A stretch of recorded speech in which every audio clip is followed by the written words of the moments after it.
আসসালামু আলাইকুম রহমতুল্লাহ। প্রিয় দর্শক, স্বামী স্ত্রীর মধ্যে ঝগড়া কোনোভাবেই শেষ হচ্ছে না। তাদের ঝগড়ার কারণে চূড়ান্ত পর্যায়ে পৌঁছে গিয়েছে, তাদের সম্পর্কে একেবারে চিরতরে শেষ হয়ে যাওয়ার উপক্রম হয়েছে। হ্যাঁ প্রিয় দর্শক, এমনটা যদি হয়ে থাকে তাহলে আপনি এই আমলটি করবেন, অথবা তারা যে কোনো একজনে এই আমলটি করবে। ইনশাল্লাহ তাদের ঝগড়া চিরতরে দূর হয়ে যাবে, তাদের মহব্বত এত গভীর হবে যা বলার বাহিরে। একজনকে ছাড়া আরেকজন কখনো চোখে দেখবে না, একজনকে ছাড়া আরেকজন থাকতে পারবে না, এমন অবস্থা হয়ে যাবে। হ্যাঁ প্রিয় দর্শক, এত উপকারী এবং দামি আমলটি কি বিস্তারিতভাবে আমি এই ভিডিওর মাঝে বলবো।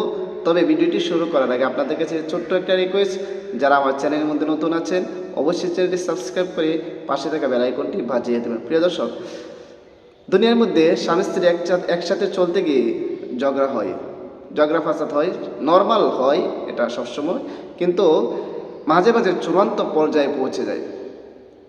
মাঝে মাঝে কী হয়, চূড়ান্ত পর্যায়ের মধ্যে পৌঁছে যায়, যেই পৌঁছে যাওয়ার কারণে তাদের যে সোনার সংসারটা একেবারে ধ্বংস হয়ে যাওয়ার উপক্রম হয়ে যায়, তাদের সম্পর্ক শেষ হয়ে যায়, একজন আরেকজনের সাথে বিচ্ছেদ হয়ে যাওয়ার উপক্রম হয়ে যায়। এমন কঠিন পরিস্থিতির মধ্যে যদি ঝগড়া চলে যায়, তাহলে আমলটি আপনি যদি মা হন বাবা হন আপনিও করতে পারবেন। আপনি করে তাদের নামে শুধু দোয়া করবেন, ইনশাআল্লাহ তারা ঠিক হয়ে যাবে। প্রতিদিন আপনি আমলটি করেন, তাদের নামে বলবেন, হে আল্লাহ অমুকের আর অমুক আর তমুক স্বামী স্ত্রীকে আল্লাহ মোহাব্বত সৃষ্টি করে দাও, তাদের ঝগড়া ফাসাদ দূর করে দাও। এই দোয়াটি আপনি আমল করে এরপর তাদের জন্য দোয়া করবেন। অথবা স্বামী স্ত্রী যে কোনো একজন, শুধু একজনের ঝগড়া করে আরেকজনের ঝগড়া করে নেয়, কিন্তু একজনের ঝগড়া এসে একেবারে শেষ, এমন অবস্থায় যে ঝগড়া করেন সে যদি বুঝে যে এই আমলটি করতে পারে, তাহলে ইনশাআল্লাহ তাদের মধ্যে ঝগড়া হবে না, তারা মিশে থাকবে, তারা একজনকে ছাড়া আরেকজনের কখনো পথ দেখবেন, এমন অবস্থা হয়ে যাবে। হ্যাঁ প্রিয় দর্শক, সেই আমলটি কীভাবে? সেই আমলটি হচ্ছে সর্বপ্রথম উযু করে নেবেন, পবিত্র হয়ে নেবেন, নিজে পবিত্র হয়ে সর্বপ্রথম নিজের গুনাহের জন্য 3 বার ইস্তিগফার পড়ে নেবেন। আস্তাগফিরুল্লাহ রাব্বি মিন কুল্লি যামবি ওয়া আতুবু ইলাইহি লা হাওলা ওয়ালা কুওয়াতা ইল্লা বিল্লাহি আলিয়্যিল আযীম। 3 বার ইস্তিগফার পড়ার পরে নবীর মোহাব্বত অন্তরে লালন করে যে কোনো দরুদ শরীফ 3 বার পড়ে নেবেন। আল্লাহুম্মা সাল্লি আলা মুহাম্মাদি ওয়া আলা আলি মুহাম্মাদ কামা সাল্লাইতা আলা ইব্রাহিম ওয়া আলা আলি ইব্রাহিম ইন্নাকা হামিদুম মাজিদ। اللهم بارك على محمد وعلى آل محمد كما باركت على إبراهيم وعلى آل إبراهيم إنك حميد مجيد। এরকম ভাবে 3 বার ইস্তিগফার এবং 3 বার দুরূদ শরীফ পড়ার পর আপনি একটি তাসবিহ পড়বেন। সেই তাসবিহটা হচ্ছে মহান আল্লাহ পাক রব্বুল আলামিনের একটি সিফতি নাম।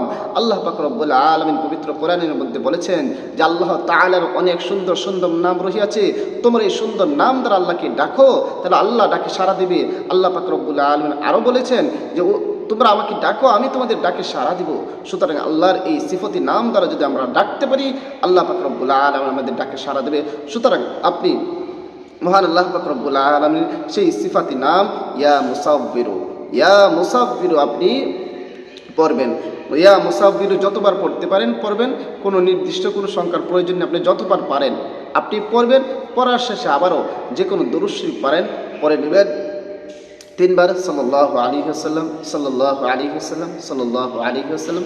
আপনার আমল করা শেষ, ইনশাআল্লাহ আপনি যেই নিয়তে আমলটি করতেছেন অবশ্যই মনে মনে সেই নিয়তটা রাখবেন, তাহলে ইনশাআল্লাহ পূরণ হয়ে যাবে। স্বামী স্ত্রী যে ঝগড়া হয় সেটা আর হবে না, তারা মিলেমিশে থাকবে, তাদের মধ্যে মহব্বত সৃষ্টি হবে, একজন আরেকজনকে ছাড়া চলতে পারবে না, ঘোরাফেরা করতে পারবে না, এমন অবস্থা হয়ে যাবে। চিরতরে তাদের মধ্যে ঝগড়া দূর হয়ে যাবে। প্রিয় দর্শক, এই উপকারী এবং দামি আমলটি নিজেরা শিখে রাখুন এবং বেশি করে শেয়ার করে দিন, যেন প্রতিটা মানুষের সংসারে শান্তি ফিরে আসে, সুখ ফিরে আসে এবং এই ঝগড়া ফাসাদ থেকে বিরত থাকতে পারি। সবাইকে অসংখ্য ধন্যবাদ ভিডিওটি দেখার জন্য। আসসালামু আলাইকুম ওয়া রাহমাতুল্লাহ।